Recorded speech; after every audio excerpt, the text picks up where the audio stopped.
You're listening to the Real Estate Proverbs Podcast with host Kevin Jefferson. This is the number one podcast for African American real estate professionals who are doing extraordinary things. It's time to tune in. And now, your host, the People's Lender, Kevin Jefferson. Hi, welcome to Real Estate Proverbs. I'm your host, Kevin Jefferson, and today we have a special guest, a gentleman by the name of Kenneth Igwe. How you doing this evening, Ken? I'm doing great, Kevin. I'm doing great. I can't complain. Things are good. That's great. Kenneth Igwe from Baker Collins is a hard money / private lender.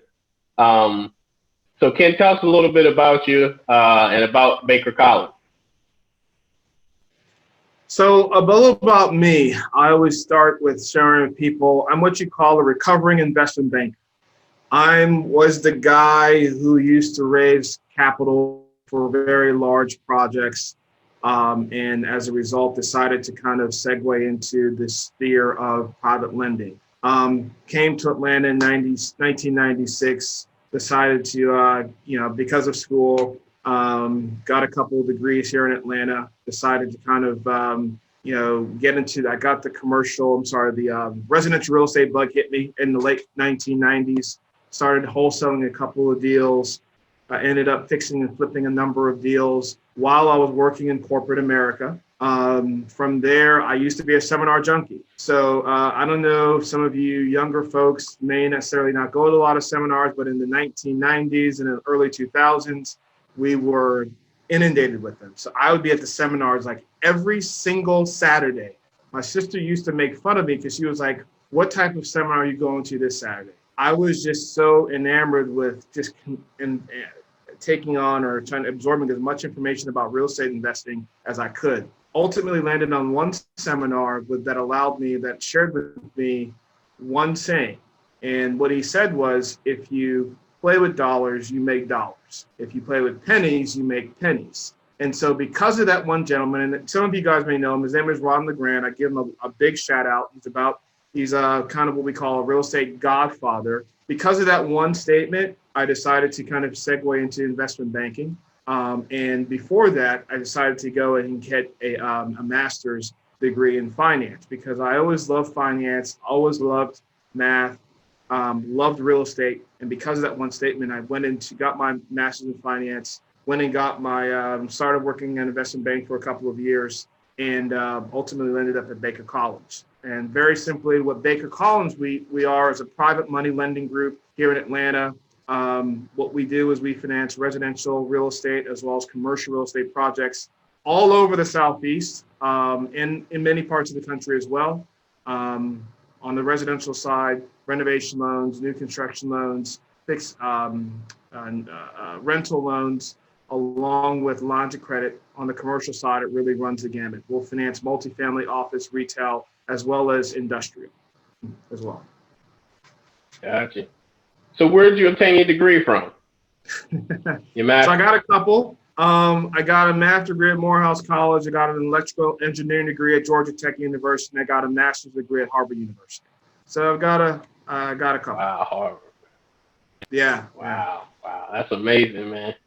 That's amazing. Yeah. So, Ken, I've known you for a couple of years, and you prefer to call it. Tell us what the industry calls as hard money. You prefer to call it private money. So, tell us what hard money / private money is.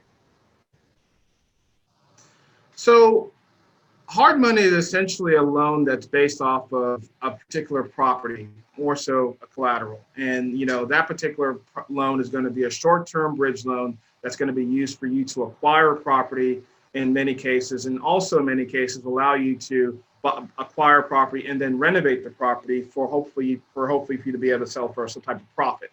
One of the things I like, and I know I get a lot of trouble for this and in trouble for this. A lot of people don't like me saying this, but to me, hard money is essentially a subset of private money.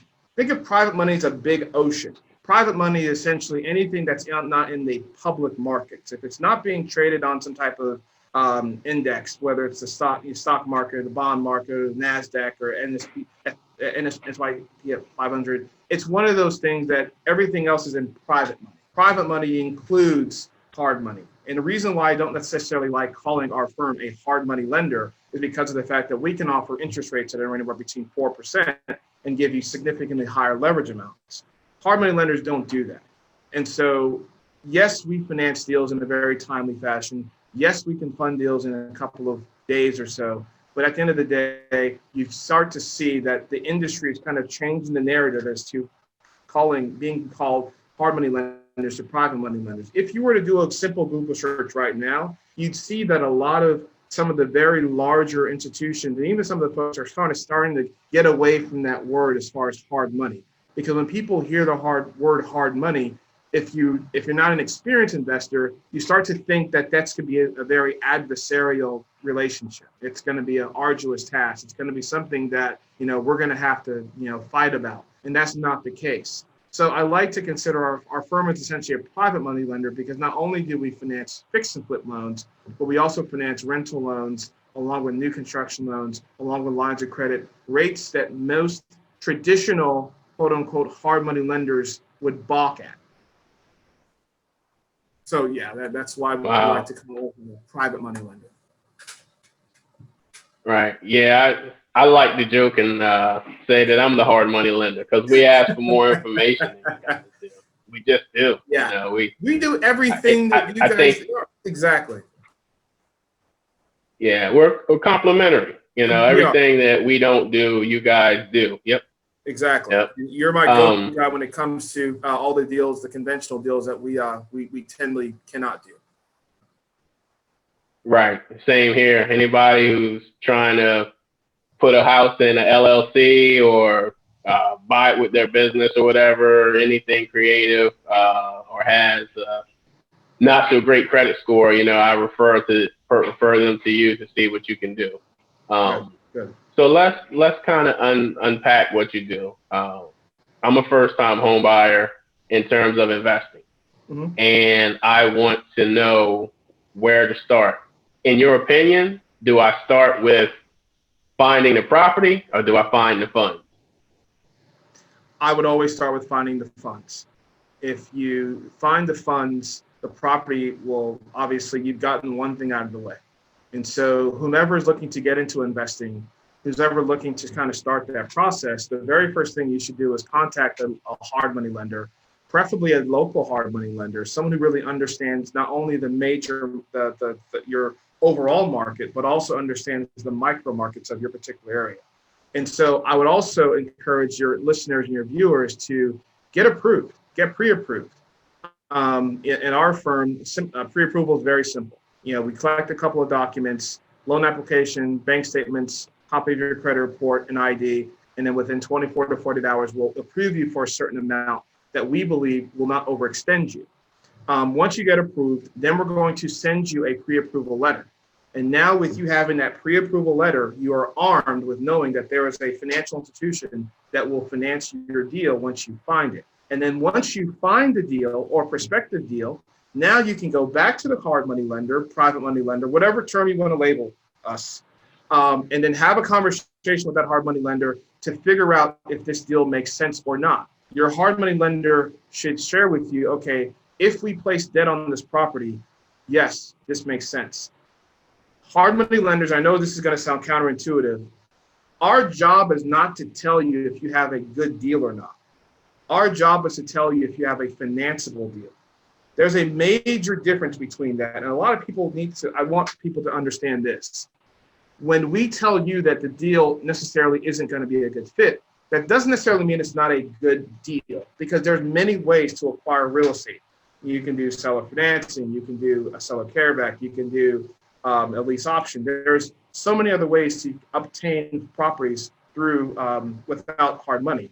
Our job is to say, hey, look, the deal that you presented to us makes sense once we place debt on the property. We're always looking at the deal in the eyes of what does this property look like once we place debt on it. But that's how I would tell your viewers and your listeners to kind of start the process. Get pre-approved first with your hard money lender, have that conversation, and then use that hard money lender, that private money lender as a resource. So therefore you can kind of be successful in all the deals as well. Gotcha. So when I come to you, I know you touched on documentation that you needed. Can I finance my investment property in Kevin Jefferson, or do I have to be set up in some type of business or something? So we require you to have some type of entity. So this is for anyone who does not have a business entity, this is homework for you. Go get a business entity. If you're in the state of Georgia, very simple. If you're in other states, we encourage you to do that. You have to have some type of business entity to buy properties through us. And the reason for that is because back in 2010, there was a law that was passed, whereas we as hard money lenders, private money lenders, cannot lend to people personally. Now, there are some lenders who will still lend to you personally, but I wouldn't risk that because of the amount of risk that you're taking. When you buy an investment property, essentially you're trying to do one of two things. Either you're creating wealth or you're maintaining wealth. And by buying a property in an entity, you're able to kind of protect your asset. It's essentially a form of wealth protection by having that entity. And also, our loans are essentially what we call commercial loans. They're not consumer loans. So our loans are made for the sole benefit of you being able to make money on these deals. Essentially, they're commercial in the sense that you should be able to generate some type of revenue. So we want these revenue-based loans to be an entity that you own or control. Gotcha. So I guess that's where a lot of people come with the LLCs. Yes. And it's just a good practice to have an entity. And I can't tell you what entity to set up. It can be an LLC, it can be an S Corp, it can be a C Corp, it could be any type of entity. It just cannot be in your personal name. And you'll thank yourself for that, because if something were to happen, God forbid, a lawsuit, whomever is suing you can only sue the entity, not necessarily you personally. So all your personal assets are protected because of the fact that it's under this umbrella, this corporate veil called an entity. So what do you consider a financeable deal? Financeable deals where we see that you're profitable in the sense that once we place debt on the property, there's still money left over for you to make money on it. We like to see a 30% margin. That's one of the reasons why hard money lenders lend at private money lenders lend at a certain industry set percentages. Those percentages can range from 65% to 70% to worst case scenario 75%. And so we want to make certain that you have worst case scenario 25% margin, to where there's going to be 25% of that left over. Best case scenario 30% margin. As long as we know that there's an opportunity for you to still make money once you've made your monthly payments, once you've paid your contractors, once you've renovated the properties, once you've paid all of those costs attached and associated to renovating this property, we would feel comfortable doing that loan. Gotcha. So if a person comes to you and they have $20,000, is the deal vetted off of what they have to put down, or is it based off of what they can get approved for? What's the pre-approval process look like? So it depends. I've gotten very good at saying the words "it depends." I start to sound kind of like a politician. However, $20,000, it depends on the size of the deal. In my opinion, this is just my opinion, just to kind of give you some of the secret sauce that we do in our firm, we like to go off of a 30% rule, meaning that if your purchase price, for example, we like to go off of 30% of the total project cost. If your purchase price is $70,000 and your renovation budget is $30,000, your total project cost is going to be $100,000. I would prefer to see 30% of that number in some bank account, stock account, IRA, money market, some type of account that you own or control. I want to know that you have 30% of the total project cost available to you. You're not going to bring 30% as a down payment. You're not going to bring that to closing. What that 30% tells me is, number one, you have money to bring to closing. Number two, you have money to start the renovation project. And number three, you have monies to make your monthly payments while this property is being renovated. And number four, you still have money to live. We don't want you to use your entire, the entirety of your life savings to get into a project. Renovating properties, fixing and flipping, investing in real estate is for folks who have disposable income. And if 20,000 is all you have, I would probably say no to that deal, because a lot of folks are getting themselves in trouble. In my opinion, this is just my opinion after doing a couple thousand deals in over 5 years, a good rule is to have at minimum $30,000 in liquidity or 30%. And the 30,000 should be, that's still relative to the size of the deal. But the 30% rule is kind of what we live off of. And we also have to understand that we want people to be in a successful project. And we want to make certain that, when this loan is given to you, or you obtain this loan, that you can have enough resources to get to, number one, get in it, and number two, stay in it, number three, get out of it. Gotcha. Mm-hmm. So what's the cost to me getting financed through your company? So there is absolutely no upfront cost whatsoever. A little bit of time as far as collecting some documents. We don't need all the documents that we're going to need for a conventional loan. And we don't charge essentially upfront fees. When you get pre-approved, what will happen is when you have identified a property, we're going to order an appraisal. Now that cost is essentially, that goes to the buyer. The buyer, the investor will pay for that. And in some cases, we will order what is called a rehab inspection report. So whereas we're going to take the rehab budget that you've created, and we're going to send an inspector out to the property, and that inspector will walk the property to make certain that your rehab budget can be defended. But there are no upfront costs. Now, as far as origination points and interest, it depends. It depends on the borrower's, number one, experience. It depends on the borrower's credit. It depends on the borrower's liquidity. Those are the three things that determine what the price, how we kind of provide pricing, as well as leverage. How much of a loan can we give? Interest rates are going to start off at around 7% for fix and flips. They can go all the way up to 13%. On origination side, it can start off at 2 points. It can go all the way up to 5 points. Again, our pricing is solely based off of experience, credit, liquidity, and of course, how you can get in and out of that deal. So what's the point? A point. What's considered a point? Simply is just a what? I'm sorry? What's considered a point? What's considered a point? How much is a point? 1%. It's a percentage of the loan. That's all it is. If someone says 1 point, you're essentially 1 percentage point of the loan. 1% of the loan. 2 points, 2 percentage points against the loan. If it's a $100,000 loan, we charge you 2 points. You're going to pay $2,000 at closing. Another thing, I'm glad you asked that question about pricing. Guys, gals, folks, you should never, ever, ever pay a private money lender or hard money lender anything before closing if it's not an appraisal. There are a lot of folks out there that are purporting to be lenders, that are purporting to be finance professionals, and they're wanting you to pay an admin fee or processing fee or some other type of fee. You should never do that. At the end of the day, we take on a lot of risk, and we take on a lot of, when we start to work with someone, we are essentially working with an individual, and we are spending our time to determine if this deal makes sense or not. And that's how, and hopefully we spend time working with deals that have the highest probability of closing. But we never charge you an upfront fee to look at a deal.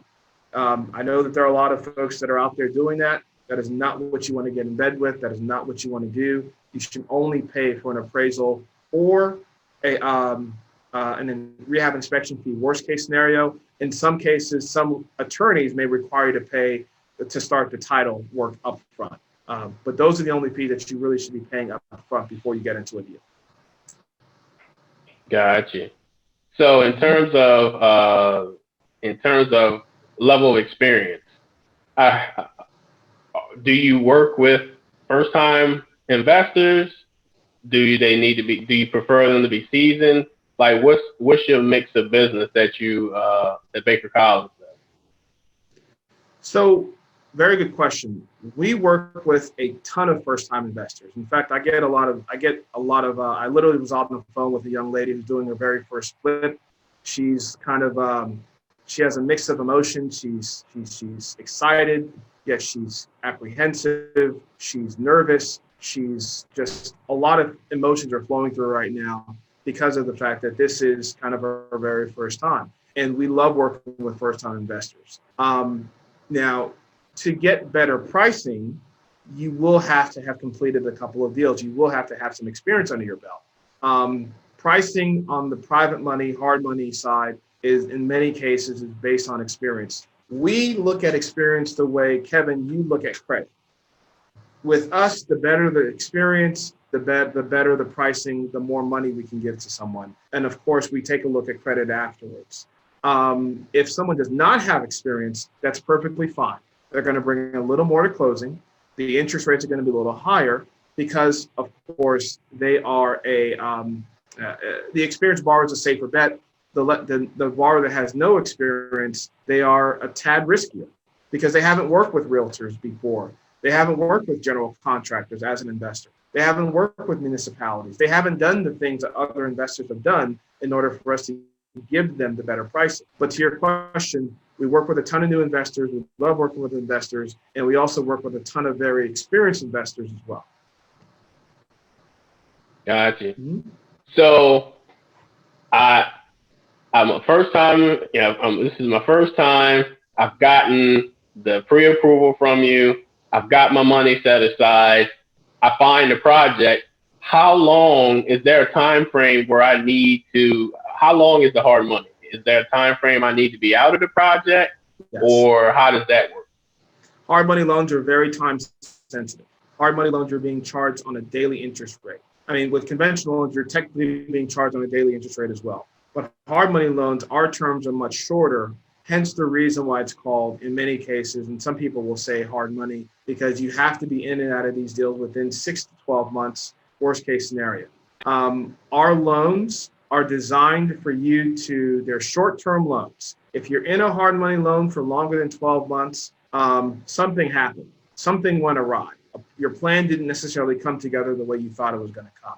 You want to be in and out of this loan within 6 to 12 months because, admittedly, our interest rates are going to be a little higher than the interest rates that you offer, Kevin, because of the fact that our loans are very speculative. There's a lot of speculation when you're dealing with private money, specifically when it comes to renovation loans and hard money. I mean, think about it. We're working with an individual who's probably buying a property that's dilapidated. It needs an estimated, we're going to apply an estimated rehab budget, and we're going to sell it for some number in the future that we're not too clear about yet. There's a lot of speculation there. So we just want to make certain that you're able to get in and out of this deal within 6 to 9 months, worst case scenario, 12 months, because it can be cost, it can be a little higher as well. So yes, the answer to your question is definitely yes to that. Gotcha. So what happens if I'm not out of the project in 12 months? Something went awry and things were delayed. What are the ramifications there? How long can I talk about this? So here's the thing. One of the biggest things a lot of investors do is it's just communication is the key. If something goes awry, let your lender know immediately. Your lender, for that 6 to 9 months that we're working together, it's best to share with us the good as well as the ugly. No matter how ugly you think it is, share it with your lender. If it's going to delay your monthly payments, if it's going to delay the project, share it with us. You'd be surprised, I think, that we're willing to work out. If you were to go past the 6 to 12 month loan term that we agreed upon when you signed closing docs, then it's really case by case, lender by lender. Some lenders are going to start to put you in a penalty fee. And those penalty fees, this is when private money, hard money becomes even harder money, because now it can become expensive. You may get an interest rate of 10.5% from a hard money lender, but if you go into the penalty fee, that 10.5% rate can easily go up to, and I've seen cases where it goes up to 16% or 18%. And so now it becomes very, very expensive. And then some lenders will sit here and just charge you half a percentage point for every month that you stay in the deal after the term has expired. So they will not collect it when you're making those monthly payments, but when you try to exit out of the loan, you get a nice little surprise when you get your payoff. So the payoff that you thought was going to be $100,000, now it's $105,000 because of the fact that you were in this deal for 16 months as opposed to 12 months. So you got to be very mindful as to how long you're going to be in these deals, because you have to look at hard money. Every single day that you are in this loan, you're being charged a fee. And you want to be able to get in and out of the loan in a expedient manner, and still be able to deliver a product, the product being a good rehab, if you're going to use it for rehabs, and get in and out of the product as best as you can. So yes, but again, I can't stress enough, you'd be surprised if you just communicated with your lender, because I see this all the time. A lot of people who get into tough situations, the last thing you want to do is bury your head in the sand. You want to be able to communicate whatever issue that you're having with your lender, so therefore you don't have to go into those. I mean, they may be a little accommodating and not put you in the penalty fee and say, okay, you know what, we understand, you've been honest with us, you've been upfront with us, let's see how we can work this out. Gotcha. So communication is key, is what it sounds like. Absolutely. Because at the end of the day, you technically are partnering with the person. Exactly. They're using your assets and they're using their manpower. We're essentially a debt partner, and that's what we are throughout the inception of the deal to when the deal is completed. We are your debt partner. We're not taking any equity. We're not looking for like a profit sharing anything. We're your debt partner. That's what we are. But it's still good to share with us what's going on at every stage if there is some type of issue or so. Gotcha. So on the conventional side, when we look at a borrower, we look at 80% Mr. Borrower and pretty much 20% of the deal. If the property in terms, appraises and has minimal or no repairs, then we're fine in that aspect. We look for the credit score, the assets, we're hard on the credit. So we look at the credit to make sure there's nothing on there that could prevent someone from superseding our mortgage that we have in place and take over. So we vet the property a little person a little more than we do the property. It sounds like you guys vet the property more so than the person. Now, I understand that the person has to fit into a certain mold. However, you're more concerned with, like you said, financing 123 Main Street than you are 123 Main Street LLC. So exactly. No, you're spot on. Like you're spot on. It's very well said. Can you use hard money to purchase a primary residence? Absolutely not. In no way, shape, or fashion can you use hard money, private money to buy a personal residence. Again, when they had that party back in 2010, a couple of congressmen got together. Called Chris Dodd and Barney Frank. They put together legislation that completely prohibits us from doing that. I get a lot of calls, Kevin, a week for people asking me if I can finance their personal residence, and the answer is absolutely not. It doesn't matter if it's a rental loan, if it's a fix and flip, we cannot do that. And you will see a lot of folks who will try to skirt the system, but we just can't do that. But you're absolutely right.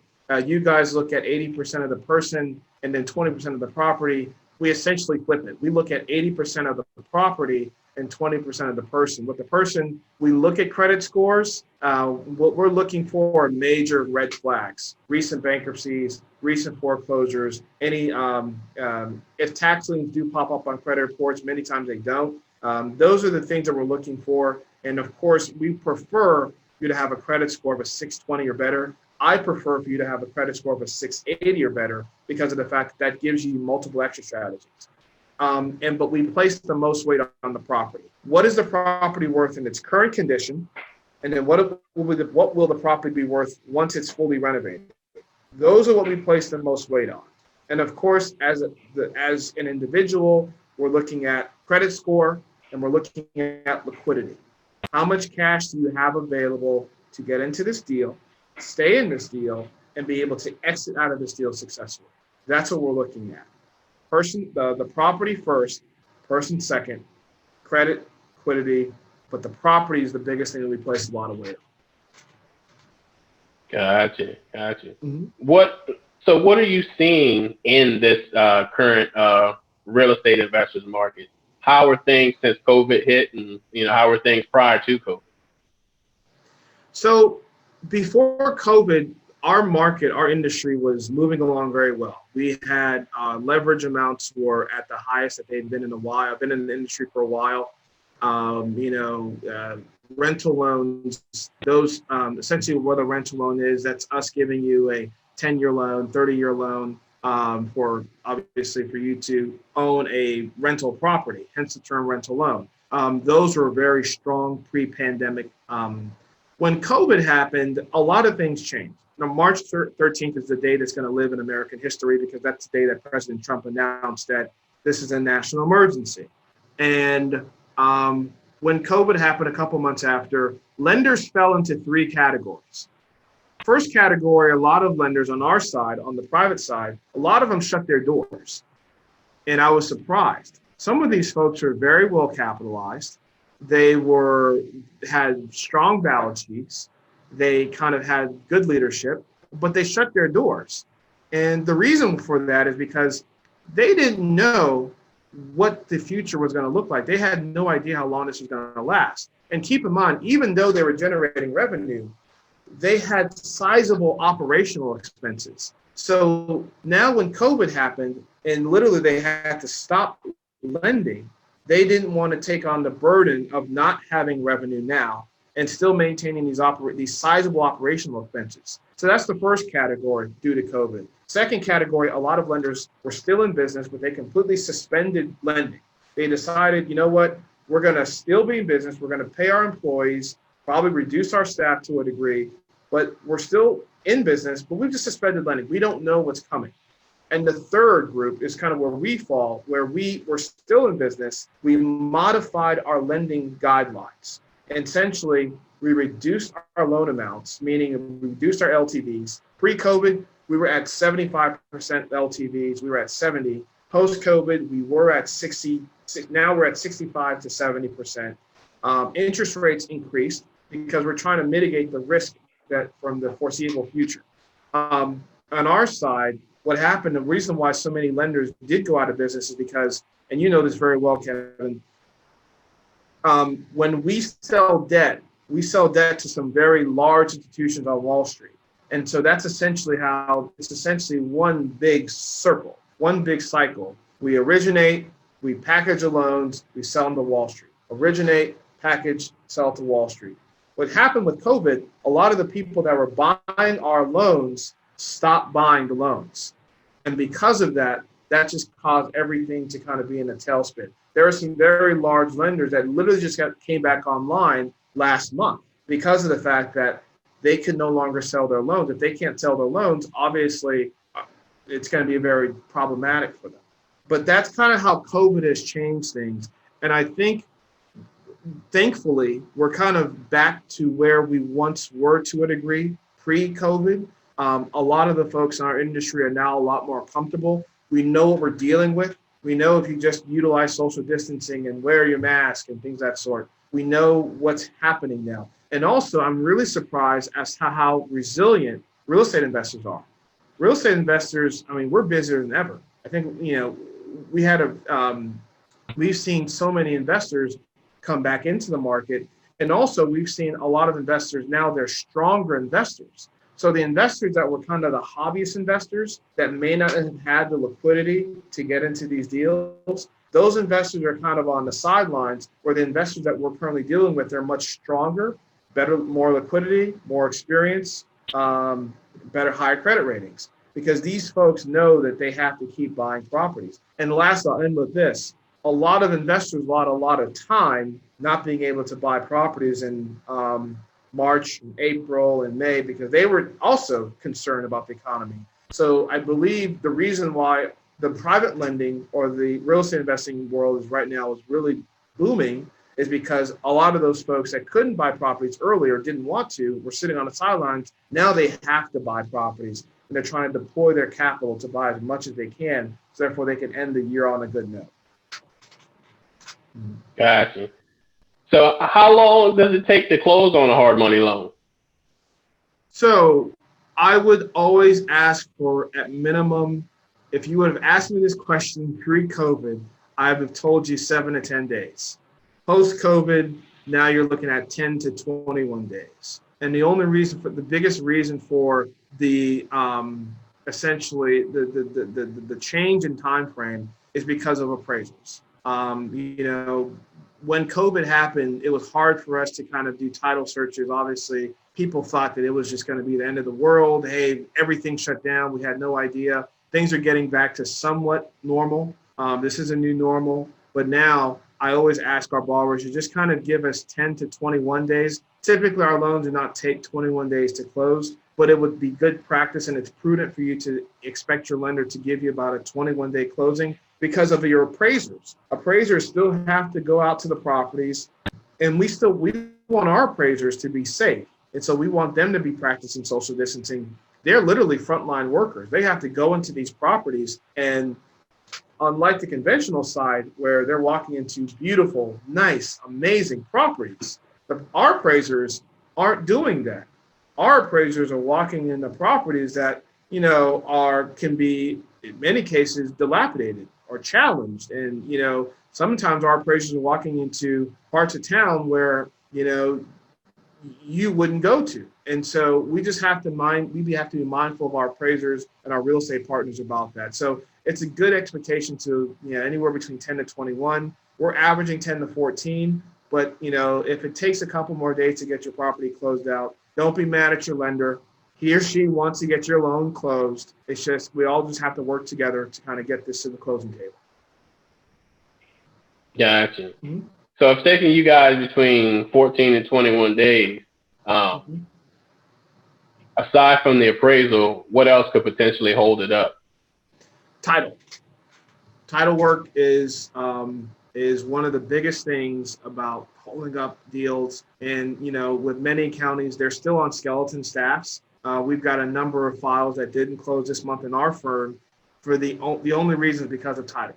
That's it. I mean, the appraisals are completed. Everything is done. Borrowers qualified. We did appraisals and everything is completed, but title. So we're seeing more and more of that. In some cases, another thing, sometimes borrowers just need to be more, they need to get documents over faster to your lender.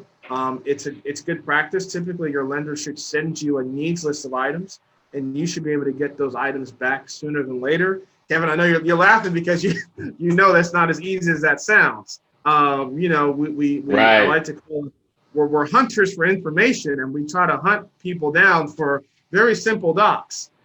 So just be mindful when your lender sends you over those needs lists, get those docs over to them as fast as possible, because unfortunately, you could be your own worst enemy, and you could be causing a delay in your own closing. So it's a good practice to just get your docs as fast as humanly possible over to your lender, so therefore you guys can meet your closing date.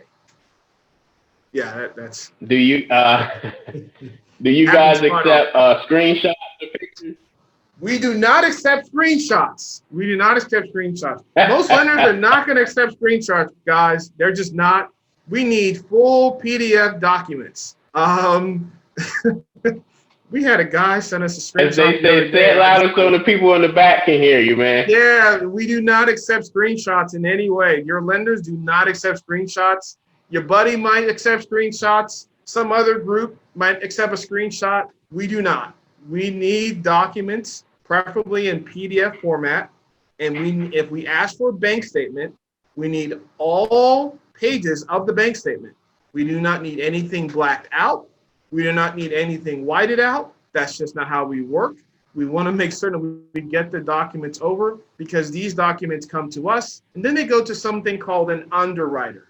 And the underwriter is not as nice as us. And so luckily, most borrowers never interface with an underwriter. They just deal with us. And so we have to be the people that the underwriter is getting upset with because something didn't come their way. So it's just good practice, guys. Your lender, if you find a reputable lender, please do not black out your account number.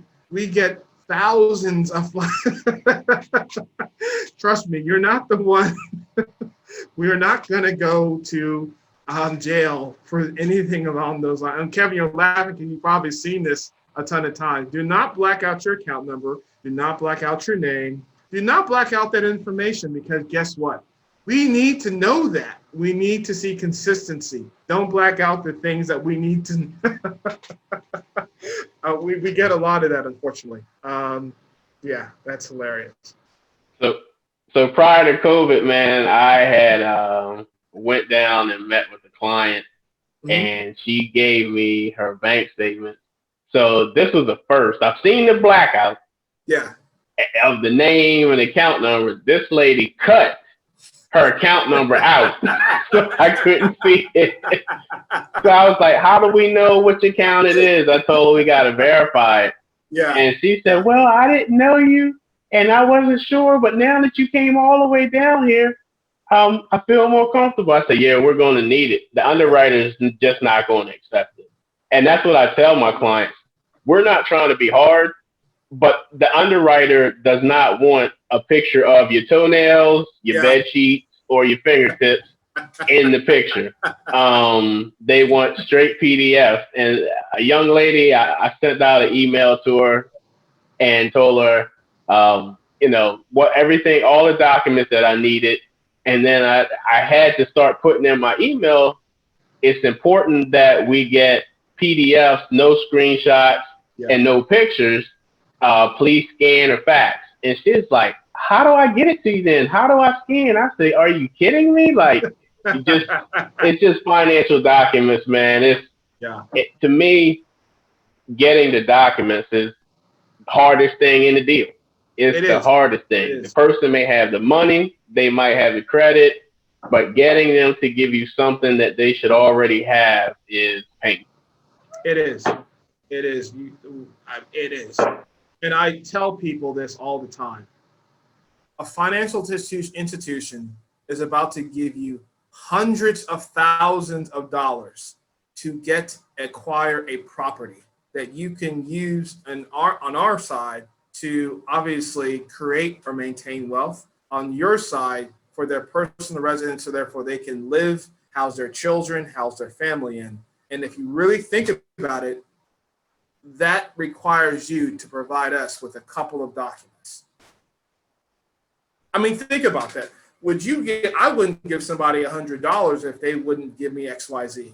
So for us to be able to give someone hundreds of thousands, in some cases millions, for a couple of documents, to me, this is one of the beautiful things about this country. The fact that you can leverage a couple of documents that you have now, obviously those documents mean a lot. Those documents are essentially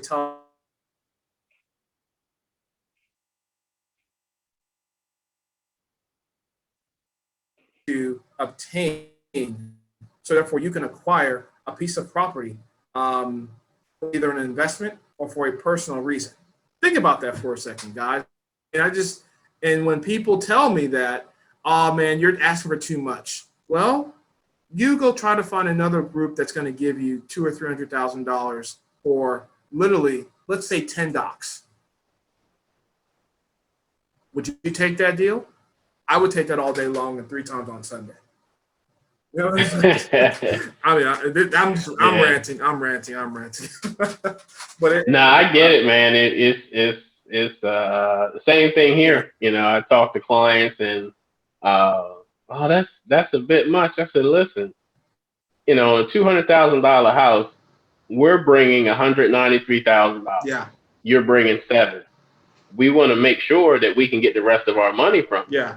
You know, in some cases, they may not even bring that much because it's a down payment assistance. Yeah. but they don't understand that they don't look at it the way we do. Exactly. We have to vet the person. That's essentially it. I don't want to keep asking for your bank statements, eating the blank page. Yeah. Yes, I know that your income comes on your bank statement, but I need your pay stub. Yeah. So it's definitely a daunting task, and it's always great to talk to another lender about some of the struggles we have as lenders. So as soon as you start talking about docs, I lit up. I was like, yeah, that's pretty painful, man. Yeah. But hey, at Baker Collins, I know you say you do hard money. What if I want to buy an investment property, but it's commercial? Am I able to do that with hard money? Absolutely. You can definitely use hard money, private money to buy commercial. We do quite a bit of that as well on our side. And again, it just, with commercial, there's multiple asset types. You've got office, retail, multifamily, as well as industrial. We focus more so on multifamily as well as industrial. Pre-COVID, we were doing a good amount of retail. However, obviously, for many different reasons, retail has taken a major hit, but you can use hard money, private money to acquire a property that needs to be renovated or property that's fully vacant. Typically, folks who buy properties that are fully vacant are probably using some type of private money because of the fact that to get conventional commercial lending, the property needs to be cash flowing.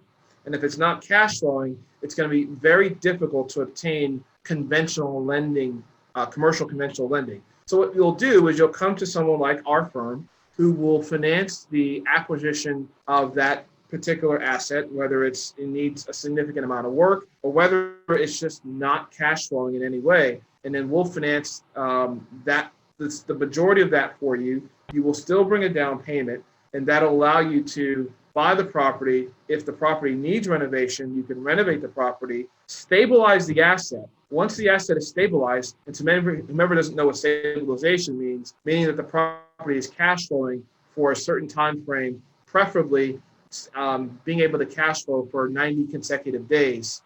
For multifamily, 90 consecutive days over a 3-month at a 90% occupancy for multifamily. That's how we define stabilization in the multifamily world. Some people 85%. But once the property is stabilized, now you can place long-term, permanent, more attractive debt on the property. So yes, essentially it's the same structure that you would use for residential, but you can use that same structure and apply it to commercial. You're just playing with bigger numbers. Again, so is that time frame the same in terms of how long the commercial loan is for? No. So commercial, obviously, because they're bigger deals and because there's a commercial component there. With commercial, our loans range from, for bridge financing, 12 to 36 months. So we can go out a little way for commercial because we know that someone's going to have time to stabilize that asset. Because we have to give them enough time to stabilize the asset and then find another lender to refinance. And we can do the refinance into a commercial, a longer term, lower interest rate commercial debt on that property as well. Wow, that's amazing. So you with the commercial debt, you're able to finance a restaurant, church, something like that? Restaurant, yes. I personally don't like finance. I've never financed a church, and not because I haven't been given the opportunity. The reason why I don't like financing churches, I've never done it. I've been given opportunities because I'm a banker, I'm a lender. I have to look at the worst case scenario. And I never want our firm to have to foreclose on a house of God. Right. You'll find a lot of, I do not want to foreclose on the greater house of Macedonia that Aunt Esther has been going for the last 45 years. I do not want our firm to be on the, to be on ABC News. Like, oh yeah. You'll find a lot of lenders will not finance churches because of that. But restaurants we're perfectly fine with. Office buildings, obviously, if it's cash flowing. Even if it's not cash flowing, there's always a way to structure a good deal. And we still place the most weight on the property, but we will take a look at the borrower's experience and obviously the liquidity. With commercial, experience plays a humongous role in qualifying that individual because we want to know what what allows us to feel comfortable in making this loan for this person? And here's a little tidbit. Typically with commercial, we're looking for what we call net worth. And in commercial, we prefer for the net worth to be close to the loan amount. If you have a net worth of $1 million, we can make a loan for you for about $1 million, or roughly.